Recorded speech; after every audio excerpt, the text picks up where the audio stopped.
नमस्कार दोस्तों, आज हम जानेंगे इतिहास की सबसे खतरनाक यात्राओं के बारे में। ये यात्राएं जीवन और मृत्यु की जंग थीं। इन यात्राओं में शामिल होने वाले साहसी लोगों ने अपनी जान की बाजी लगा दी, प्रकृति के क्रोध का सामना किया और असंभव को चुनौती दी। तो चलिए शुरू करते हैं।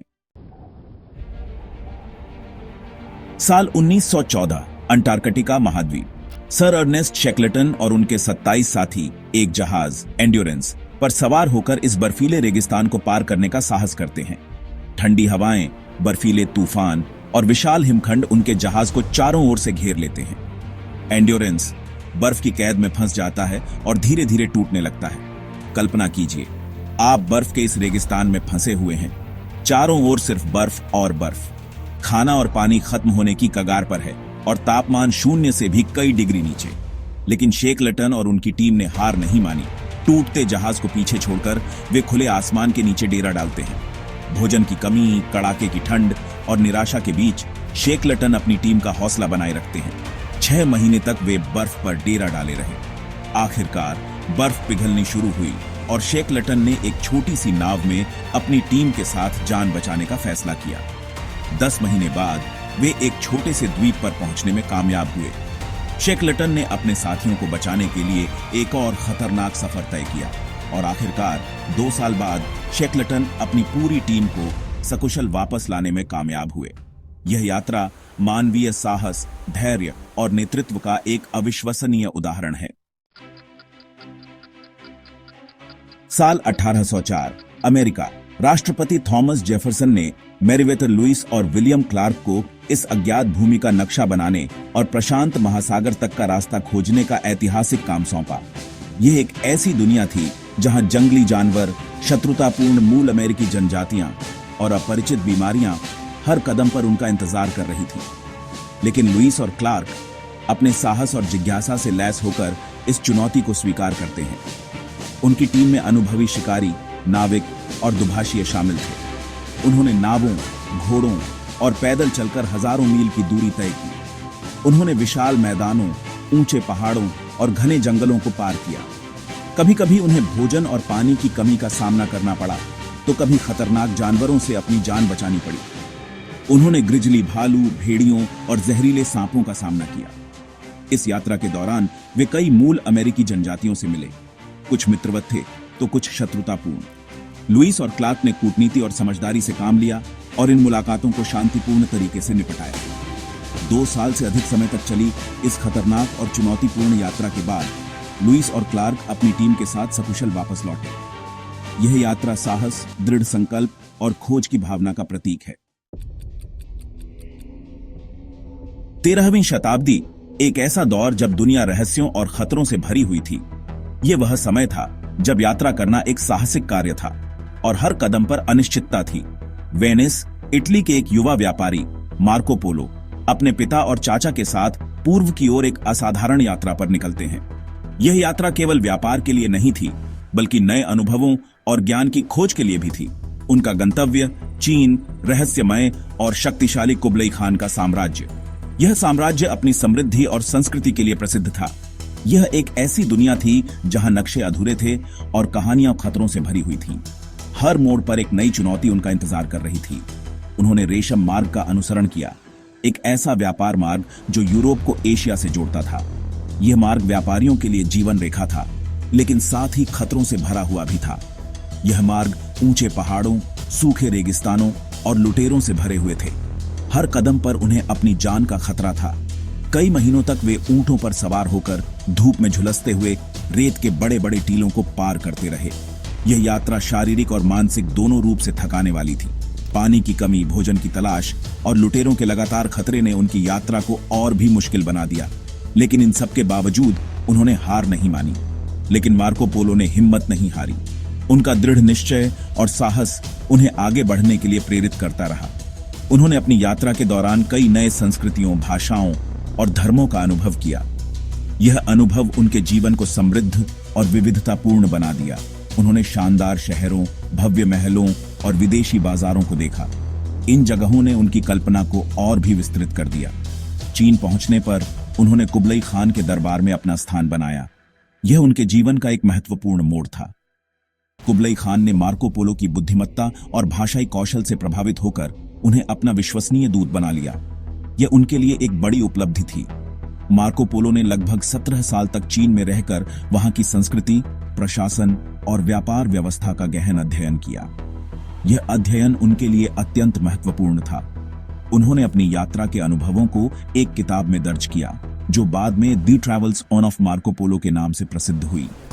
यह किताब आज भी यात्रा साहित्य में एक महत्वपूर्ण स्थान रखती है। मार्को पोलो की यात्रा सिर्फ एक भौगोलिक यात्रा नहीं थी, बल्कि यह मानव जिज्ञासा, साहस और अन्वेषण की भावना का प्रतीक थी।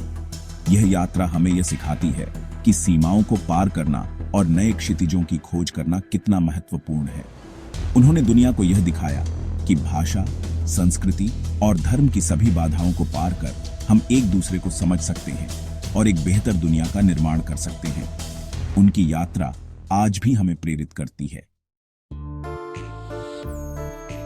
साल 1846 अमेरिका के पश्चिमी तट पर स्थित कैलिफोर्निया सोने की चमक और नई जिंदगी के सपनों से भरा हुआ। यह वह समय था जब लोग अपने सपनों को साकार करने के लिए लंबी और कठिन यात्राओं पर निकलते थे। डोनर पार्टी, लगभग 90 लोगों का एक समूह, इस सुनहरे भविष्य की तलाश में पश्चिम की ओर निकलता है। वे अपने परिवारों और बच्चों के साथ एक बेहतर जीवन की उम्मीद में यात्रा कर रहे थे। यह एक ऐसा समय था जब पश्चिम की यात्रा खतरों से भरी हुई थी। रास्ते में कई प्राकृतिक बाधाएं और कठिनाइयां थीं, जिनसे पार पाना आसान नहीं था। डोनर पार्टी ने भी अपनी यात्रा के दौरान कई मुश्किलों का सामना किया। उन्हें रास्ते में कई बार रुकना पड़ा और अपने संसाधनों का सही उपयोग करना पड़ा।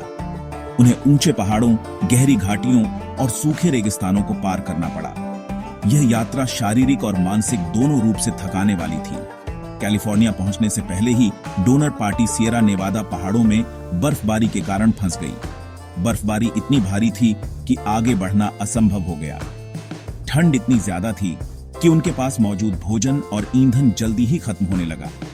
वे अपने साथ लाए गए सभी संसाधनों का उपयोग कर चुके थे। भूख और ठंड ने उन्हें धीरे धीरे अपनी चपेट में लेना शुरू कर दिया। उनके पास जीवित रहने के लिए बहुत कम विकल्प बचे थे। बर्फ से ढके इस कैद में, जहां तापमान 0 से भी कई डिग्री नीचे चला गया था, डोनर पार्टी के लोगों के सामने एक ही रास्ता बचा था, जीवित रहने के लिए कुछ भी करना। यह एक कठिन और दर्दनाक निर्णय था। उन्होंने अपने घोड़ों, बैलगाड़ियों और आखिर में अपने ही मर चुके साथियों के शरीरों को खाना शुरू कर दिया। यह उनके लिए एकमात्र तरीका था जीवित रहने का। कई हफ्तों तक वे मौत से जंग लड़ते रहे। हर दिन उनके लिए एक नई चुनौती लेकर आता था। कुछ लोगों ने हिम्मत नहीं हारी और मदद की तलाश में निकल पड़े। वे जानते थे कि अगर वे रुके रहे तो उनकी मौत निश्चित थी।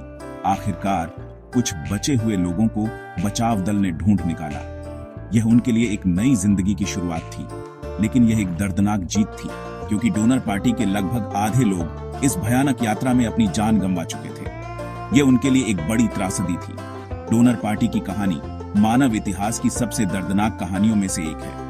यह एक ऐसी कहानी है जो हमें हमेशा याद दिलाएगी कि मानव साहस और संघर्ष की कोई सीमा नहीं होती। यह कहानी हमें याद दिलाती है कि प्रकृति के सामने इंसान कितना बेबस है और कभी-कभी जीवित रहने के लिए हमें कितनी बड़ी कुर्बानी देनी पड़ सकती है। यह एक ऐसी गाथा है जो हमें सोचने पर मजबूर करती है कि हम अपने जीवन में कितनी कठिनाइयों का सामना कर सकते हैं। साल 1970 पूरी दुनिया की निगाहें टीवी स्क्रीन पर टिकी हुई थीं। हर कोई अपोलो 13 मिशन की प्रगति को देख रहा था, जो एक ऐतिहासिक क्षण बनने वाला था। अपोलो 13 3 अमेरिकी अंतरिक्ष यात्रियों जिम लोवेल, फ्रेड हेज और जैक स्विगर्ट को लेकर चांद पर जाने के लिए रवाना हुआ था। यह मिशन नासा के लिए एक और मील का पत्थर साबित होने वाला था, लेकिन पृथ्वी से लगभग 2 लाख मील की दूरी पर अंतरिक्ष के शून्य में एक जोरदार धमाके ने सब कुछ बदल दिया। यह धमाका मिशन को एक गंभीर संकट में डालने वाला था। ऑक्सीजन टैंक में विस्फोट हो गया था, जिससे अंतरिक्ष यान को गंभीर नुकसान पहुंचा था। इस विस्फोट ने अंतरिक्ष यात्रियों की जान को खतरे में डाल दिया। हजारों मील दूर पृथ्वी पर मौजूद नासा के वैज्ञानिक और इंजीनियर समय के साथ दौड़ रहे थे। उन्हें इस संकट का समाधान निकालना था, और वह भी बहुत ही सीमित समय में। उन्हें बिना किसी तैयारी के सीमित संसाधनों के साथ एक ऐसी समस्या का हल खोजना था जो पहले कभी नहीं आई थी। यह एक अभूतपूर्व चुनौती थी। अंतरिक्ष यान में फंसे अंतरिक्ष यात्रियों ने भी हिम्मत नहीं हारी। उन्होंने अपनी पूरी ताकत और धैर्य का परिचय दिया। उन्होंने अपनी तमाम प्रशिक्षण, बुद्धिमत्ता और साहस का इस्तेमाल करते हुए नासा के साथ मिलकर काम किया। यह एक टीम वर्क का अद्भुत उदाहरण था। उन्होंने अपने अंतरिक्ष यान के एक छोटे से हिस्से, चंद्र मॉड्यूल, को एक जीवन रक्षक नाव में तब्दील कर लिया। यह उनकी जीवित रहने की इच्छा और नवाचार का प्रतीक था। पानी की कमी, ठंड और बढ़ते हुए कार्बन डाइऑक्साइड के स्तर के बावजूद वे अपनी उम्मीद की किरण को जीवित रखे हुए थे। यह उनके अदम्य साहस और धैर्य का प्रमाण था। उन्होंने पृथ्वी की परिक्रमा की और वापसी यात्रा शुरू कर दी। यह यात्रा भी चुनौतियों से भरी हुई थी, लेकिन वे डटे रहे। पूरी दुनिया उनकी सलामती के लिए प्रार्थना कर रही थी। हर कोई उनकी सुरक्षित वापसी की उम्मीद कर रहा था। आखिरकार 6 दिन की दिल थाम लेने वाली अनिश्चितता के बाद अपोलो 13 प्रशांत महासागर में सकुशल उतर गया। यह एक अद्वितीय सफलता थी। यह मानव इच्छा शक्ति, साहस और समस्या समाधान कौशल का एक असाधारण उदाहरण थी। यह मिशन हमेशा के लिए इतिहास में दर्ज हो गया। ये थीं इतिहास की कुछ सबसे खतरनाक यात्राएं, जिन्होंने न सिर्फ मानव सभ्यता को बदला, बल्कि हमें यह भी दिखाया कि इंसान कितना कुछ कर सकता है। ये कहानियां हमें प्रेरणा देती हैं कि हम भी अपने जीवन में आने वाली चुनौतियों का सामना डटकर करें, कभी हार न माने और हमेशा आगे बढ़ते रहें। क्योंकि जीवन एक यात्रा है और इस यात्रा में आने वाली हर मुश्किल हमें और मजबूत बनाती है। अगर आपको ये वीडियो पसंद आया हो तो लाइक और सब्सक्राइब करना ना भूलें। धन्यवाद।